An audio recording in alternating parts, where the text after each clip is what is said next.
ज्ञान यज्ञ की इस अनोखी कक्षा में आपका स्वागत है। मैं हूं आरती। चलिए शुरू करते हैं आज का अध्याय। टैली ERP 9 के इस अध्याय में हम सीखेंगे डेटा एंट्री ऑपरेटर को टैली में कार्य करने हेतु अधिकार प्रदान करना और डेटा एंट्री ऑपरेटर को यूजर नेम तथा पासवर्ड प्रदान करना। टैली में काम करते समय जब भी हम कोई कंपनी क्रिएट करते हैं और उसके अंदर अकाउंटिंग का काम करते हैं तो उसकी सुरक्षा के लिए या जो भी हमारा हिसाब किताब है उसकी सिक्योरिटी के लिए हम कंपनी को एक पासवर्ड दे देते हैं। एक बार अगर हमने कंपनी को पासवर्ड दे दिया है तो जब भी हम वो कंपनी खोलेंगे तो हमें हमेशा वो पासवर्ड देना होगा। जैसे कि कंपनी हमारी क्रिएट की हुई है, बनी हुई है, हम उस कंपनी को खोलना चाहते हैं तो पहले तो हम उसको सिलेक्ट करेंगे, एंटर प्रेस कर देंगे। अब ये देखिए यहाँ पर हमने HK ट्रेडर्स जो हमारी कंपनी है वो चुन ली। अब हम एंटर प्रेस करेंगे। जैसे ही एंटर प्रेस करेंगे तो ये पहले पासवर्ड मांगेगा। हमको नेम ऑफ यूज़र और पासवर्ड दोनों यहाँ पर देने पड़ेंगे। ये हमने नेम ऑफ यूज़र दे दिया और पासवर्ड डाल दिया। अब एंटर प्रेस करेंगे तो कंपनी खुल जाएगी। तो जब भी आप टैली पर काम करने जाएंगे, जब भी कंपनी खोलेंगे तो आपको हर बार ये पासवर्ड देना होगा और इससे ये रहेगा कि कोई भी व्यक्ति आकर के उसमें एंटर नहीं हो पाएगा या उसे खोल नहीं पाएगा। ये हमने आपको टैली के पार्ट 40 में सिखाया था। अब हम चाहते हैं एडवांस लेवल पर सिक्योरिटी कंट्रोल को यूज़ करना। मान लीजिए आपकी जो भी फर्म है या आपकी जो भी कंपनी है, आपका जो भी बिजनेस में है, उसमें कई सारे लोग काम करते हैं। अब आपकी कंपनी में मान लीजिए 5-6 अलग अलग लोग हैं जो अलग अलग काम देखते हैं। कोई सेल्स का काम देखता है, कोई परचेस का काम देखता है, कोई केवल डेटा एंट्री करता है। इस तरह से सबके अपने अपने अलग अलग काम हैं और आप नहीं चाहते कि किसी को भी पूरा हिसाब किताब पता हो या कोई आपकी पूरी कंपनी का पूरा हिसाब किताब देख सके या एक दूसरे के काम में दखल दे। सेल्स वाला केवल सेल्स का काम देखे, परचेस वाला केवल परचेस का काम देखे। इस तरह से हम उसको बांट देना चाहते हैं। तो हमको सिक्योरिटी कंट्रोल का उपयोग करना होगा और सिक्योरिटी कंट्रोल ऑप्शन की मदद से हम ये काम कर सकते हैं।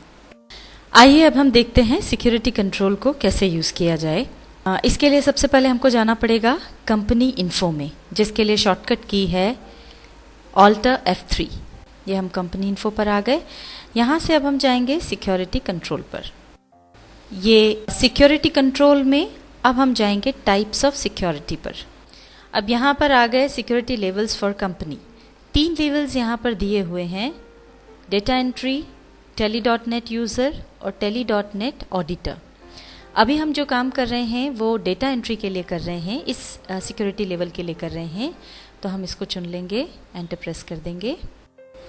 ये देखिए सिक्योरिटी लेवल्स की विंडो खुल गई है। इसमें सिक्योरिटी लेवल जो हमने चुना है वो है डेटा एंट्री। अब यहाँ पर जो बेसिक फैसिलिटीज़ हम चुनना चाहते हैं डेटा एंट्री के लिए वो कौन सी है, वो यहाँ पर डालना है। तो वो हमको डेटा एंट्री ही रखना है।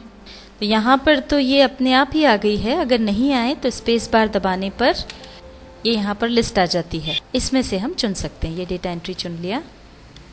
अब यहाँ पर देखिए ऑप्शन आता है days allowed for backdated vouchers. इसका मतलब है कि जो भी नंबर आप यहाँ डालेंगे उतने दिन तक के बैकडेटेड वाउचर्स में एंट्री की जा सकती है, उनको देखा जा सकता है, उनको अल्टर किया जा सकता है। उदाहरण के लिए अगर हम यहाँ पर 3 डालते हैं तो 3 दिन पीछे तक के वाउचर्स में आप जा सकते हैं, उनकी एंट्रीज में जा सकते हैं और उसमें अगर कोई चेंजेस करना हो तो वो कर सकते हैं। अब मान लीजिए आप नहीं चाहते हैं कि जो व्यक्ति डेटा एंट्री का काम कर रहा है वो बैकडेटेड वाउचर्स में कोई चेंज कर पाए, तो उसके लिए हम इसको 0 रख सकते हैं। तो 0 रखने की स्थिति में वो वाउचर्स देख तो पाएगा पर ना तो उनकी कोई डिटेल्स ले पाएगा, ना ही उनमें कोई चेंज कर पाएगा, जिससे कि अगर कोई एंट्री छूट गई है या फिर कोई गड़बड़ हुई है तो वह उसको बैकडेटेड वाउचर्स में जाकर के सुधार नहीं सकता है। वो गलती हमको पता चल जाएगी। इसलिए हम इसको 0 रहने दे रहे हैं। आगे है cut off date for backdated vouchers.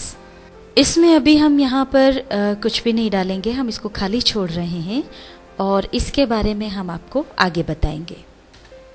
और यहाँ पर आगे जो ऑप्शन है सेट या alter rules for print before save, इसको हम नो रहने देंगे। अलाउ टू कनेक्ट कंपनी, इसको भी नो रहने देंगे। यूज tally.net ऑथेंटिकेशन, इसको भी नो रहने देंगे।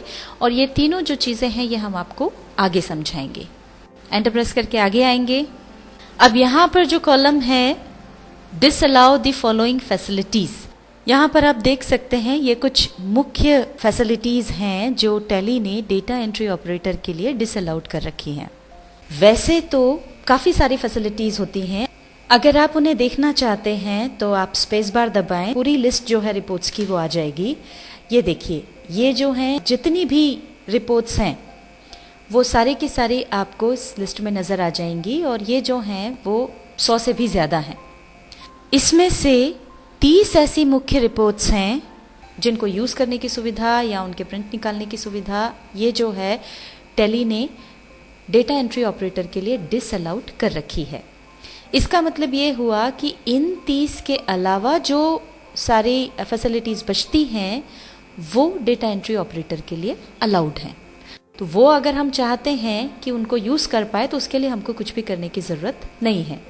पर अगर आप चाहते हैं कि इन 30 डिसअलाउड फैसिलिटीज़ में से कुछ फैसिलिटीज़ की पार्शियल एक्सेस आपको डेटा एंट्री ऑपरेटर को देना है तो वो हमको उसको अलाउ करना पड़ेगी, उसकी एक्सेस हमें उसको देना पड़ेगी ताकि वो उनको यूज़ कर सके।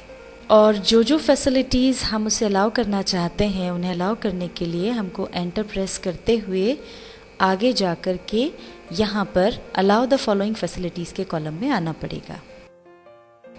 ये अब हम अलाउ द फॉलोइंग फैसिलिटीज़ वाले कॉलम पर आ गए हैं। अब जो जो भी फैसिलिटीज़ हमको उसको अलाउ करनी है उन्हें हम एक एक करके चुन लेंगे। हम चाहते हैं कि वो नए खाते खोल सके, तो वो सुविधा उसके पास है क्या, पहले हम देख लें कि वो उसको डिसअलाउड तो नहीं है। अब यहाँ पर हम देखते हैं तो अकाउंट्स मास्टर्स की फुल एक्सेस डिसअलाउड है और इसके बिना वो लेजर्स क्रिएट नहीं कर पाएगा, इसलिए ये सुविधा जो है वो हमको यहाँ पर अलाउ करनी होगी। टाइप ऑफ एक्सेस में हम क्रिएट पर जाएंगे और लिस्ट ऑफ रिपोर्ट्स में से हम चुन लेंगे अकाउंट्स मास्टर्स। ये सुविधा अब हमने उसको दे दी जिसकी मदद से वो लेजर्स क्रिएट कर सकता है। अब हम चाहते हैं कि वो वाउचर्स में एंट्री कर सके, इसके लिए हमको अकाउंटिंग वाउचर्स की सुविधा उसको देना होगी। अब यहाँ पर जब हम डिसअलाउड फैसिलिटीज़ की लिस्ट देखते हैं तो इसमें अकाउंटिंग वाउचर्स नहीं है।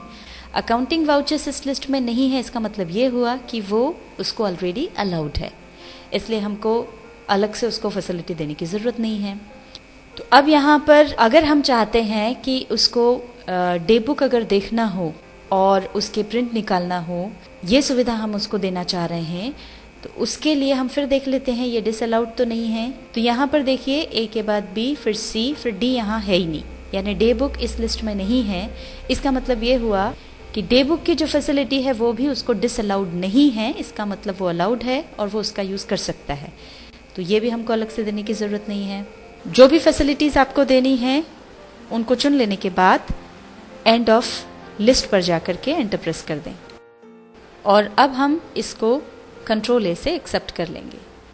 अब जैसा कि हमने पहले बताया था कि कंपनी खोलने के लिए हम एक पासवर्ड दे चुके हैं। अब ये पासवर्ड तो एडमिनिस्ट्रेटर का है और एडमिनिस्ट्रेटर के पास सारे राइट्स होते हैं। अब हम चाहते हैं कि जो डेटा एंट्री यूज़र है, जिसको हमने डेटा एंट्री करने के लिए राइट्स दिए हैं, वो इस कंपनी को खोल सके।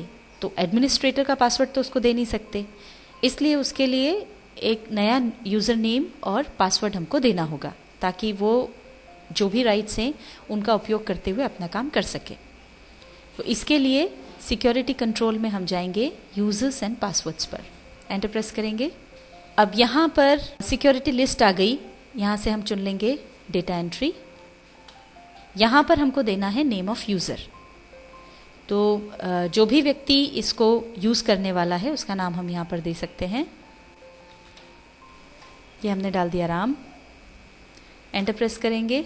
अब जो भी पासवर्ड देना है वो पासवर्ड हम यहाँ पर डाल देंगे। ये पासवर्ड हमने डाल दिया। अब यहाँ पर आगे जो ऑप्शंस हैं वो है allow remote access, allow local TDL, allow SMS access. ये रिमोट एक्सेस हमने डेटा एंट्री यूज़र को नहीं दी है, इसलिए अब हम जब एंटर प्रेस करेंगे तो वो इन ऑप्शंस पे ना जा कर के सीधा यहाँ आ जाएगा। रिमोट एक्सेस क्या होती है और वो कैसे दी जा सकती है, ये हम आपको आगे बताएंगे। अब हम जैसे ही एंटर प्रेस करेंगे तो ये अपने आप अगली लाइन में आ गया। अब हम यहाँ पर लिस्ट को एंड कर देंगे, इसको एक्सेप्ट कर लेंगे। तो इस तरह से डेटा एंट्री यूज़र को हमने यूज़र नेम और पासवर्ड दे दिया। यहाँ से बाहर आ जाएंगे स्किप की दबाते हुए। टैली ERP 9 के इस अध्याय में हमने सीखा डेटा एंट्री ऑपरेटर को टैली में कार्य करने हेतु अधिकार प्रदान करना और डेटा एंट्री ऑपरेटर को यूज़र नेम तथा पासवर्ड प्रदान करना।